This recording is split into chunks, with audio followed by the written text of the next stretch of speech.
absolutely no tolerance for relationships that don't serve me. I'm feeling weird animosity or jealousy, bye. If I feel like you don't have my best interest in mind, bye. I don't care if we're blood, I don't care how long we've been rocking. If I'm making a decision, I'm trusting myself. The assumption is that my life is exactly where it needs to be, and I know that deep down when I'm in prayer, deep down when I'm synced in and I'm honed in with my life, I know that I'm exactly where I'm supposed to be. If everything that I had and have developed thus far was stripped away from me and I woke up tomorrow, I would be devastated. Why does it take not having those things or not being in that place to recognize that? Hello everyone and welcome to my channel. I am here today to get ready and talk about what I am leaving in the year 2024. If you're new, my name is Isata.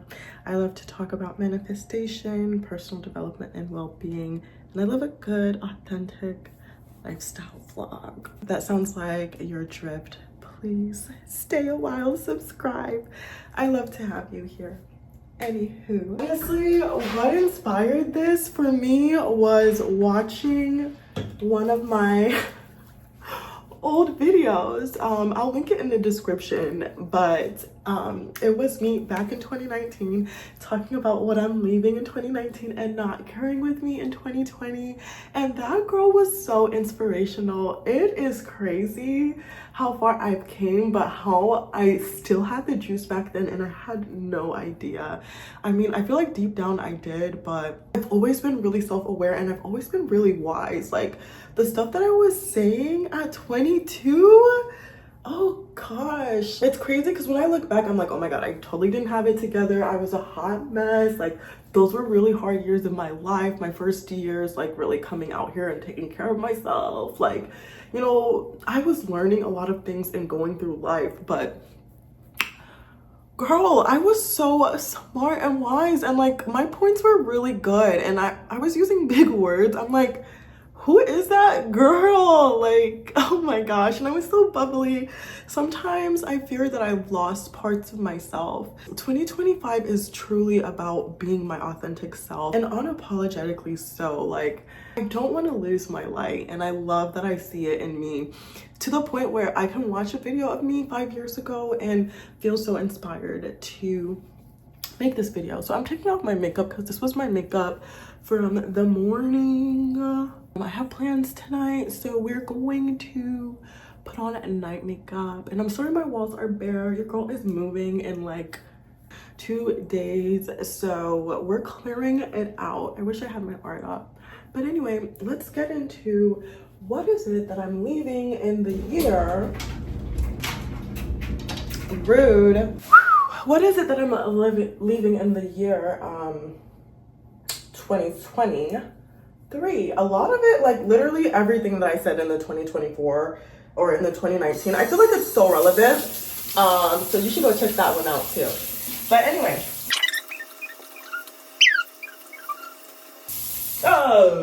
So that's my ad lib lately. I don't know why. I've just been like, yes. Yes. Woo, woo, woo, woo, woo. So let's get into it. So the first thing I'm going to lead with that I am leaving in 2024 and beyond, and let me just make this little disclaimer. This is attempt to be leaving because a lot of the things that I mentioned even in my video 5 years ago are things that maybe if I had it on one point, it's like an ongoing journey, like for the rest of your life, even if it's, especially if it's scars or, you know, wounds that you're dealing with from your whole life. So it's okay to take a few steps forward and a few steps back. Like life is not about being perfect. It's more so about the journey. I guess it's like more so of a note to myself. So these are what I hope to be leaving in 2024 and beyond. But also I'm not going to get on myself too much if I slip up and I don't do perfect, because being your best version of yourself is not something that happens overnight. It's an ongoing journey that you have to wake up again and decide to do. So this is in an ideal world, but life doesn't always work that way. So first thing is playing small. I am done, finito with playing small. I am my biggest fan from now on. I am rooting for myself. I believe in myself. Seeing that version of myself 5 years ago and how like I still had so much like radiance to me and so many things that I like feel like I did not give myself credit for because I didn't have certain external validations, or I didn't have a certain boyfriend, or I didn't have certain people telling me that. F that. I don't need anyone to tell me who I am. I know my intrinsic value and I don't need anyone to tell me that. At this point, I'm adding tax. Okay, I'm playing bigger than I am. I'm daring to speak up, to show up. I'm trying it all. No more playing small. Because for what? For what? Honestly, that's only doing a disservice to God himself, because he created this beauty, he created this body, he created this image, this vessel that I'm in, my spirit, everything.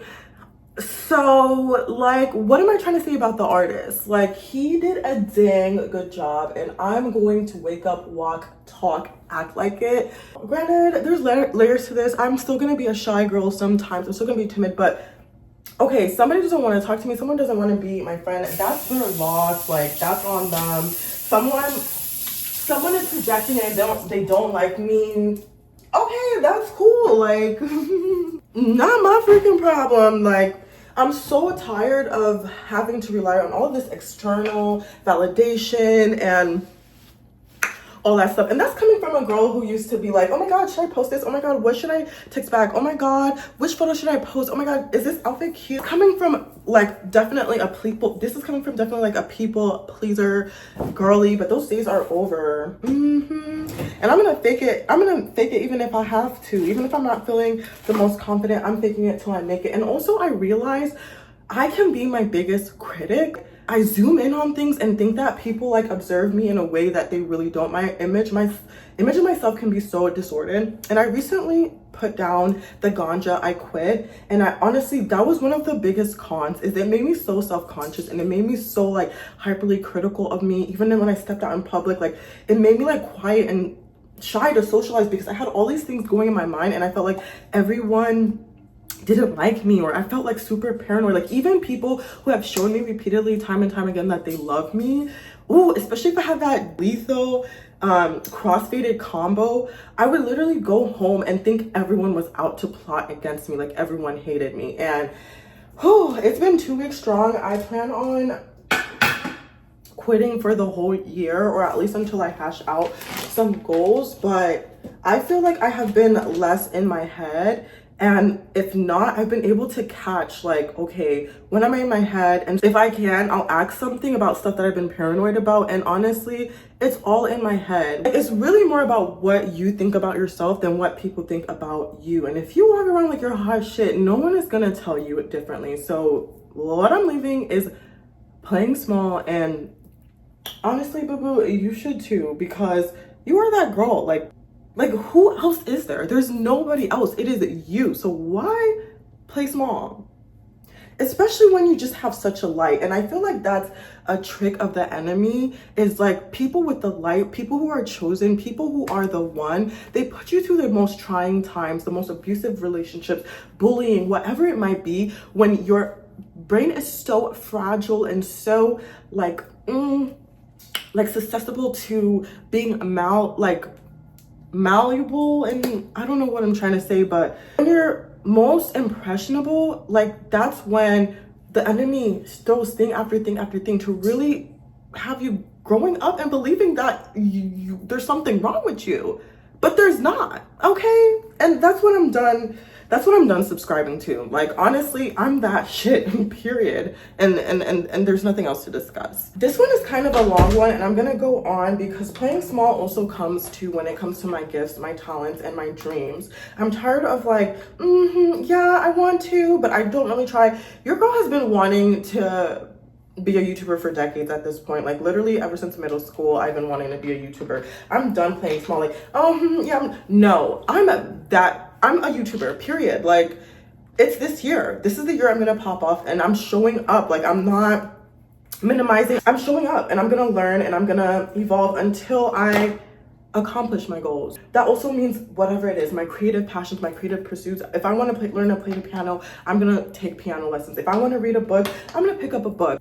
Because when you strip that mentality, you realize like the world is really your oyster, and you can do whatever you want to do. You just literally have to do it. You want to write a book, write a freaking book. Like, we live in a time where there are endless possibilities, endless resources. Our ancestors would gag. Like, do you know how lucky that we are? Honestly, I get so fed up with the, oh my gosh, what is happening in the world? Like, this is the least shitty it's been. I think people get nostalgia or like they don't know because they weren't in other eras, but I would not want to be in any other fucking era. I mean, it would be nice to be cool to be in the 90s before all these phones and everything, but would it really, like, this is a golden age, honestly. I have absolutely no tolerance for relationships that don't serve me. At this point, I have become a pro cut-off master, and I'm not talking about like physical relationships. I'm talking about anything. I'm talking about, like I said, I've quit smoking green this month, and that's a battle that I've kind of been struggling for a while, but I have no tolerance for that. I can't be like, okay, I want all of this stuff, I want to live my best life, but I am literally giving so much energy, time, effort, money to something just to numb myself down, but it's not doing anything for me. It's not even making me feel what I used to feel. It's not even making me feel, excuse me, it's not even making me feel as good as it used to make me feel once upon a time. Like, literally, what am I doing? This is just wasting my time. I could be doing literally anything that makes me feel good and makes me feel better. And I'm not gonna act like it's been easy. There's been so many times that I'm like stressed out, especially with all the changes that have been going on with my life, which I've been pretty vocal about. But I've been so stressed sometimes. I'm like, what's one puff gonna do? But really, no, I'm bigger than that. Like, and it's all just a distraction. Like, it really is. I'm done with the distractions. I'm done with trying to numb myself. Like, I'd rather just spend that energy creating a life that I love. I'm done wanting and chasing the same things that I've been wanting and chasing for the last decade and a half. So we're gonna be real, and it's like, what do they call it? Like, insanity is doing the same thing over and over again and expecting different results. Yeah, like, we're living by that, and it's easy. Like, I've gotten to the point where, oh, like, I don't care. Like, if you don't want to text me back, bye. If you don't want to be with me, bye. If you are acting weird or you make my nervous system feel weird, like, bye. If I'm feeling weird animosity or jealousy, bye. If I feel like you don't have my best interest in mind, bye. I don't care if we're blood. I don't care how long we've been rocking. Like, bye. And I'm gonna pray about it first, because I have made the mistake of like being so paranoid or being so like hurt or traumatized that I just cut off people for the wrong reasons, rather than like maybe demoting them and just meeting them where they're at. Like, sometimes I'm just like all in, and I want to be like, I want to be all or nothing. That's something that I'm working on too. So I'm not saying like, I feel like in our culture too, we do cut off like way too easily. I'm not just saying just cut off people scissor happy, but I'm saying like, if you are not good for my well-being, that's what we're getting real serious about. Like, well-being. If you're not good for my well-being, bye. And I don't care. It's like, literally, I'm saying that to me because it can be so easy to just keep things in your life. Like, we're addicted to bad things too. We can be addicted to sadness. We can be addicted to drama. We can be addicted to trauma. Like, so sometimes it's way easier said than done to let go of things, but it's not enough to just be aware. Now I'm taking the steps to like unapologetically let go of the things that aren't soothing me, which leads me into the next thing. I'm so done with self-doubt, like, overthinking, like, oh my god, thinking back, like, oh my gosh, did I do the right thing? Oh my gosh, like, why, like, did I do the right thing by leaving this job? If I'm making a decision, I'm trusting myself. I'm done with the going back and thinking, oh my gosh, should I have married that man? Oh my gosh, like, why didn't I move? Oh my god, like, why didn't I go to college? Like, whatever it is, like, my life worked out that way for a reason, and more like living in regret or thinking about what if. Like, the assumption is that my life is exactly where it needs to be, and I know that deep down when I'm in prayer, deep down when I'm in meditation, deep down when I'm synced in and I'm honed in with my life, I know that I'm exactly where I'm supposed to be and that things are good for me. It's when those worries and those anxieties start to flood that it's like, oh my gosh, did I really do right? Oh my gosh, I'm doing so horrible, I should be so much further. No, like, that is the enemy working overtime, and I am done. I'm just done. I'm like, honestly, so sick of it. I'm sick of the delusion. Like, when you're taking selfies and you're like, none of these are post worthy, but then you look back like it pops up on your memories, or you look back and you're like, dang, I look good as heck. Look at the way that I'm looking back at the video that I made 5 years ago, for example. I wasn't appreciating myself as much as when I'm looking back at myself now and looking like, wow, like that girl was so incredible. Like if I could go back to that time and just know that I am the shit, like I might have been much further than I am right now, which is kind of going into that, oh my gosh, but everything happened exactly how it's supposed to be. Same thing, like I want to appreciate myself like in the time. I want to just trust myself and like have peace of mind with my decisions. I don't know if that's a byproduct or trauma of like my irresponsible teenagehood, where I made a lot of bad decisions before my frontal lobe was completely developed. I mean, I've always been wise, but sometimes I make questionable decisions, and I think that's kind of created something where I don't really trust my judgment. That is something that I'm working deeply on, and learning to trust the process, because clearly my decisions have led me to where I am right now, and things are not so bad. Like I'm doing okay, like I'm doing fine. And it's about believing that. It's not about like, oh, my friends telling me that, or oh, my peers telling me that, or me needing to hear that again externally from anyone. It's walking and moving in the fact that I'm doing okay, I'm doing great. Because if everything that I had and have developed thus far was stripped away from me and I woke up tomorrow, I would be devastated. So why does it take not having those things or not being in that place to recognize that? It shouldn't, right? So that's being left in 2024. Whew, already y'all, we're approaching towards the end. So we are number 4. Number 4 that I'm leaving out is perfectionism. Oh my gosh. Perfectionism is so freaking toxic. It took me a couple years of therapy to get down to the bottom of that.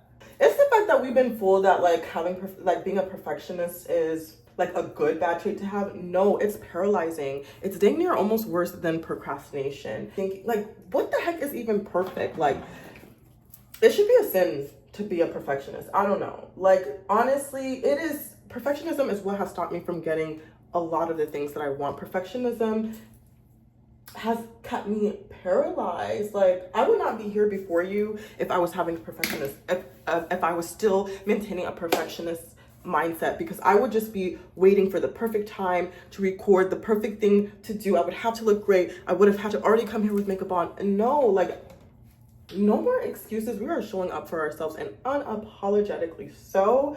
Perfectionism is out of the window, and that roots for so much like toxic things that we have inherited growing up, like people pleasing and all of this other stuff. No one has to be perfect, and you can't even start to be perfect if you don't even try. Perfectionism has kept me paralyzed. If you're not careful with that, you're gonna look back 10 years later and be in the same exact spot that you were 10 years ago. You're gonna look back and be 80 and regretting like your whole life. No such things as perfect except how I perfectly am. Like, you know, perfectionism is literally the devil. Honestly, we're leaving that in 2024. Okay? And hopefully through being kinder to myself in that way, I'm also kinder to others. Growing up being so hard on myself and minimizing myself, especially if you grow up and you weren't really applauded for your efforts, or, you know, you didn't get much positive and reinforcement, or you didn't really like get cheerleaders. I feel like that's when you may inherit these traits like perfectionism and people pleasing. But I don't know, I look at myself in the mirror and I just give myself freaking pep talks. I'm literally reparenting myself. I'm giving myself this new mindset. And I think we do need to have more discussions about how detrimental perfectionism really is. And again, back to like having more grace on others. People aren't perfect either, and you might be going around looking for a partner, looking for a job, and being so critical, looking at all of these things, and you miss something that's truly a blessing, that's truly good.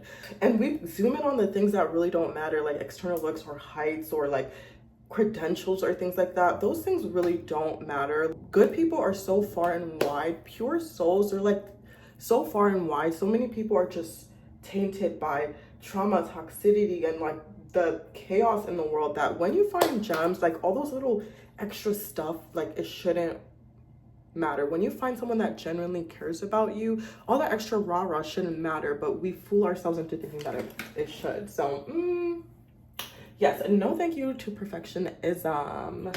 Lastly but not least, we've been talking mostly about mindset things. So number 5, we're gonna do something like really pretty practical and tangible. I love my quirky, artsy ways. I love being creative. I love being type B. I love my ADHD. Like, honestly, it's been my superpower in so many ways, and it makes me who I am. I'm so cool, funny, quirky. Wow. But there are like dark sides to it, and this year will be the year that I let that ish go. Like the clutter, the disorder, like the disorganized, the showing up late. And I've been seeing it in my circle. Like they've been saying like, oh my gosh, like the last friend hangout, someone called me reliable. I was like, girl, yes, I want to be the reliable friend. I want to be the clean, organized friend. Like I can be in this creative world and also be like grounded. That's what it is, grounded. So we're leaving behind the scattered brain. I don't want to have like this scattered, chaotic energy to me anymore. I want to be sound, I want to be calm, and also be so cool, creative, quirky. Like I can be both. So I've year after year have chased like, okay, wanting order, wanting structure. Let me put on the glue on my eyelashes while I talk. Ironically, it's kind of like chaotic around me. I'm moving, so I'm gonna have to give myself grace in that. But even with my move, I've been really strategic about it. I've started early. I'm labeling the boxes. I'm bringing in this intentional energy of like, yes, we are organized. And my friends, they were like, oh my gosh, all year, all 2024. So this is something that I already started leaving in 2023. My friends were like, oh my God, like you're not the last one, because 2023, I was the last one. I was always late. But now if I'm late, you know I am, because if I say I'm gonna be showing up in 45 minutes, I'm actually gonna show up in 45 minutes. I've been trying to like be on time. Like I don't want to be a late girly, just because that chaotic energy, who knows what chances I've missed out on. And structure too, morning routines, night routines. Like I've been in my routine baths. I've been in my prayer routine, meditation routine, doing the things that make me feel good on a daily basis. And that's something that I've been wanting for a really long time. Honestly, pats on the back, kudos to me, because it's not easy. It's literally not easy breaking yourself down and building yourself back up and becoming this person that like you really envision yourself to be, like rewiring your brain. But it is a blessing to be able to do so. The older we get, the more stuck in our ways we become. And it doesn't mean that it's ever too late. Like literally people that wake up and decide to change their life at 50, 60, 80 is never too late to live, as long as you are breathing. These are things that have been part of my life for most of my life. And I've just like always been that person. And I always admire like my type A friends, my organized friends, and I still do. We'll always balance each other out, but I'm going to embody those traits that I've been admiring so much and finally step up to plate. Yes, I'm the reliable friend. Yes, I'm on time. And yes, I'm also creative. We will also have paint nights, and you can also get inspired by me. I can have best of both worlds. That doesn't come up also by just waking up and being like, hey, I'm gonna be this organized, clean, cool person. It's the small daily habits that you do. It starts by waking up 30 minutes earlier so that you have time to do this stuff. It starts by removing the things that might be making your life cluttered, like toxic relationships or a job that you hate, or smoking or drinking or watching too much porn. I don't know, whatever people are addicted to nowadays. It starts by choosing you, but honestly, it is a beautiful thing. Being human is such a magical, beautiful thing that we can wake up and decide, and change comes. All we have to do is be intentional. And I honestly love that for us. There's so much power that comes when you stop playing victim and realize that, okay, whatever discomfort, whatever you're dealing with, it stems from you and something that you're doing and the decision that you're omitting every day, or thoughts that you're having, or whatever, that your habits, your thoughts, something, it's emitting from you. It's not coming from anyone else, and you have to wake up and choose and decide one day that you want more. Okay, I am out of that thinking and wishing phase, because we've been here for some years, girl. I'm out of that sitting on the sidelines and watching people have their turn. I'm finally ready. And that's what this year is all about, having the courage and stepping into being that person that we're meant to be, no matter how uncomfortable, no matter how excruciating, no matter what it takes. Because I finally reached that level where it's more uncomfortable being in the same place and not having my dreams fully actualized and fulfilled. It's more uncomfortable doing that than like just staying. Like I owe it to myself to give myself a chance, you know? Back from the top, the things that I am leaving in 2024. Let me get my lips together. From the top, the 5 things that I am leaving in 2024. Number 1 is playing small. Number 2, the habits, the relationships that are no longer serving me. Number 3, self-doubt and just ruminating. Oh my God, did I do it right? Did I do it right? Like putting all this thought into my decisions and not trusting myself. Number 4, what the fuck was number 4? I really can't remember, I swear I can't. I'll put it on the screen. And number 5 is the more practical one, where we are saying goodbye to disorganization, clutter, scattered energy. We're being centered and grounded, okay? So those are the 5 things that I think I'll see great transformation with leaving in 2024. A lot of them I've already started to shed, actually all of them. And that's on period, okay? So I would love to hear, tell me one thing that you're leaving back in 2024, what you're no longer carrying with you, because everyone knows that in order to receive great blessings, we must release, all right? Because what? Insanity is doing the same thing over and over again and expecting different results, okay? We're done. My 7-minute makeup took me like 20 minutes. But yes, if you enjoyed this video, watch the one that I made 5 years ago and see if you like that as well. Check out my other videos and subscribe. Alrighty, folks, that's all I have for you today. And thank you so much for stopping by. It was so fancy seeing you here. And I'll see you very soon in the next video. Bye.